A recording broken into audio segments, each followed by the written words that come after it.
something a little more sophisticated than a neural array, but less in the brain is like a neuroid that's grown in a vat, right? Yeah. So then, an organoid, yeah. so yeah, I mean, Yeah. you could grow neural organoids of various sorts, and there's a lot of weird conceptual and ethical issues there. Like, can you grow a neural organoid that's just experiencing ecstasy in a vat all the time? Another Yeah. one that's just experiencing pure suffering all the time, right? I mean, And how if it, you do that, like skipping the ethical stuff, if you do that, does that change the nature of the universe? I'm super interested in whether the experiences that an organoid or human or animal are having actually change the nature of the universe. Like if you have more organoids that are feeling unconditional love, does that actually shift the universe? Just that feeling? I think well, so. you can certainly test Sheldrake's morphic resonance hypothesis with a global ensemble of organoids, right? Yeah, So like right. All right. So what's that? If you're gonna, Okay, yeah. So you can't just whip that out and not Sorry. explain what you're talking about. So Rupert Sheldrake, you can look him up, but he's famous for this morphic resonance idea that there's this sort of I think he's going with non-material or non-physical sort of field that it's almost teleological. Like I think he would say that it sort of pulls from the future, but maybe he wouldn't say that. Maybe he doesn't think about it in terms of time travel like I do. But it's like informational substrate or an informational blueprint that helps shape what Okay. happens like in development or what happens in learning or what happens in basically any change. What do you think I'm missing on that, Ben? Is that pretty? I mean, the way I would say it is the core empirical hypothesis he's making is that when some particular pattern has unfolded, when some particular thing has happened a few times in some part of the universe, it becomes more probable to happen other places in the universe. So, for example, he hypothesized that when a certain difficult chemical synthesis has been done 100 times in various chemistry labs, it becomes easier in other chemistry labs because the universe has kind of figured out how to do that thing. So it's like the 100th monkey thing. Yeah. So if 100 people have the idea that aliens are supposed to be green with big eyes, then when someone else daydreams about aliens, the thing that will pop into their mind is green with big eyes, because that's already occurred a bunch of times in the universe. So it's even if they haven't talked to each other. So it's not on the level of like human communication. It's sort of before that or underneath that. Yeah, it's a correlation. There's also some rather concrete things that could have led to that, right? That's the point too, right? When a bunch of people invent the same device around the same time without talking to each other, for instance, right? It's because the things in the world have led to the natural progression of that thing. Well, that's what you're saying. That's your hypothesis, but that's not his hypothesis.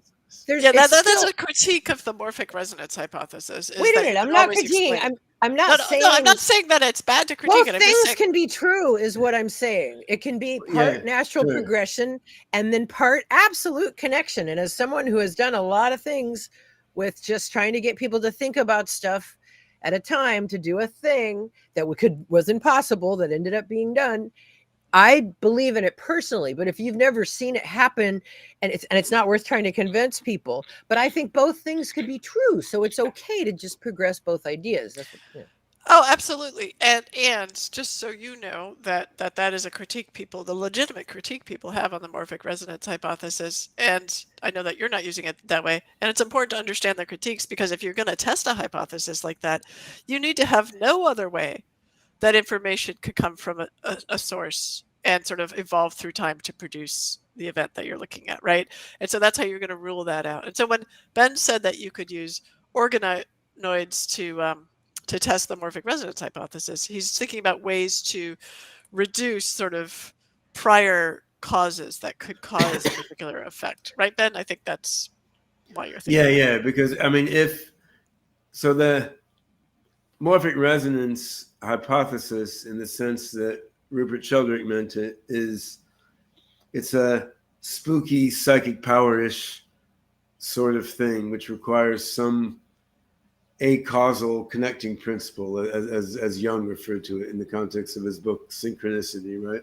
So one amusing thing I found is the physicist Lee Smolin proposed something almost identical in the domain of quantum mechanics, which he called the precedence principle. So he proposed the idea that once something has occurred multiple times in the universe, it's more likely that thing is more likely to occur again. And he used that assumption as one of the assumptions underlying a derivation of the basic rules of quantum mechanics from first principles. Now, and he also used it to try to explain how time works. Like he says, like using that principle, this is how physical laws actually change. You know, the speed of light actually can change over time because of this. I mean, it's kind of because he sees time as fundamental. He sees it as causal.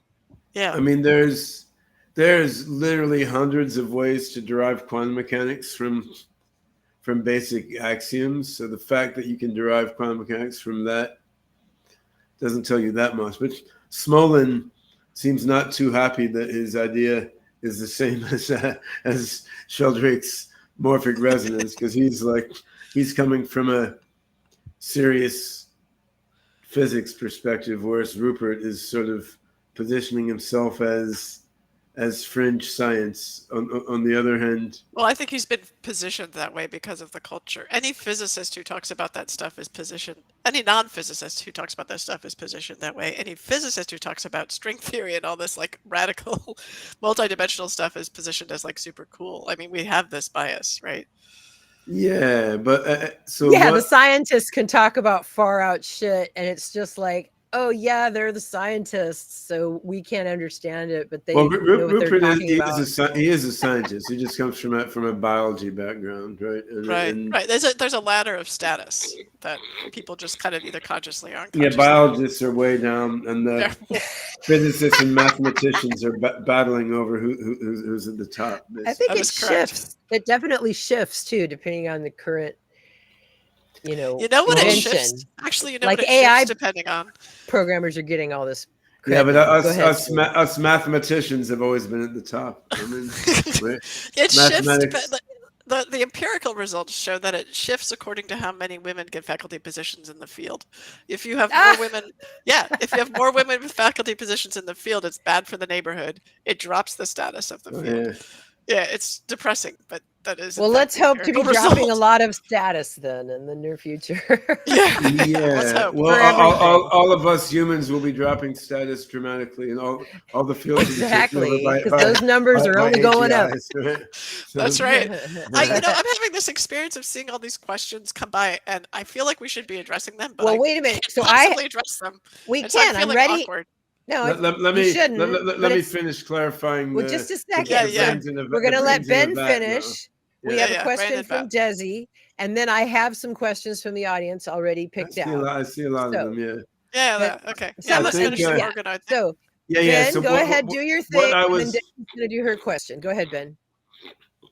The crazy hypothesis I was throwing out there was just that, if something like morphic resonance is real, and if it plays a role in what the brain does, and if whatever lets the brain partake in it can be simulated in some neuroid, some neural organoid, some bundle of neurons that you grew in a vat, which may differentiate into different regions and so forth, right? Then perhaps take 10,000 of these from the different labs around the world, try to train a few hundred of them to do something, see how long it takes, how hard it is for them to self-organize in a certain way in response to the stimuli that you gave them. Then see if indeed the neuroids elsewhere in the world can self-organize in response to that stimulus faster. And converge to their attractor faster, right? And that would be what Rupert Sheldrake would hypothesize would happen. If it worked, then you have something quite interesting, because then you can put various probes into these neuroids and try to see, like, is there some, macroscopic quantum voodoo at some part of the dendritic connections or something, like what is it physiologically inside, or in physics sense, inside the neurons that's correlated with this morphic capacity. Resonance thing, right? Yeah. Because and we don't know. Well, so you could do the same thing. Sorry, go ahead. No, I was going to say there could be aspects to this that are just too trickstery and hard to pin down, right, for us to fully address by the empirical methodology. But it may not all be that way, right? I mean, there may be some aspects you can address with this until we switch to like weak measurements or quantum scientific method or something like that. But the other, I was just thinking with the organoids, another way to test it without having to grow organoids, because some people think that might be ethically sketchy. And this also might be ethically sketchy, this suggestion. But another way to test it is to train AIs in isolation, like off of not the same data, like off of some data set that's completely fabricated. And then, like large language models, like complex AIs. And then see if you teach one something, I know that AIs now, if you teach one, the others learn. But of course, the morphic resonance explanation doesn't hold, because they're all learning from basically the same corpus or very similar corpus. So that's another way we could test it without growing organoids, right?